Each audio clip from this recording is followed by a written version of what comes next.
My name is Maryam Alkhawaja. I'm a 27-year-old human rights defender from Bahrain and currently the co-director for the Gulf Center for Human Rights. In Bahrain, of course, we're seeing a systematic crackdown on human rights defenders and freedom of expression. Of course, notwithstanding the mass amount of grave, widespread human rights violations across the country. But within the last 2 months alone, we've seen several of the most prominent human rights defenders in Bahrain get arrested. Of course, my father, Abdulhadi Al-Khwaja, has been in prison for almost 4 years now. He's serving a life sentence for his human rights work.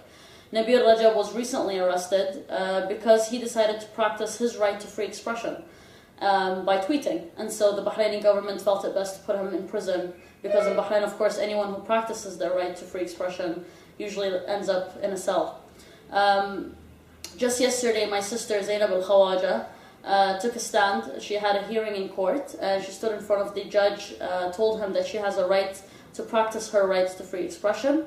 And even though she's 8 months pregnant, took a stand by ripping a picture of the king as part of her right to free expression. She got arrested in the courtroom and is currently at the public prosecution, where she might remain in prison for a while and might even have to give birth to her baby boy in prison. This is something that we've been seeing in Bahrain for quite a while. There's a systematic targeting using the judiciary system as a tool to go after human rights defenders and anyone who decides to practice their guaranteed, universally guaranteed rights, like freedom of expression, freedom of assembly, freedom of association, and so on.